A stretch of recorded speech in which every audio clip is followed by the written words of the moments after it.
Welcome to the Slop Farm. Enjoy the video. You start by identifying what kind of box you're dealing with and why it behaves that way. Select the box.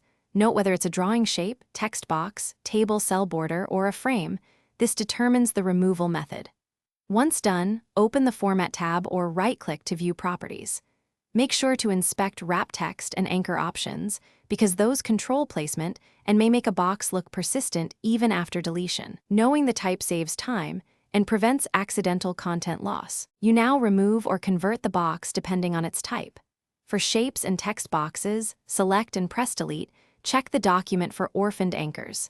If it's a frame, cut the contain text and use paste special as unformatted text to preserve content without the frame.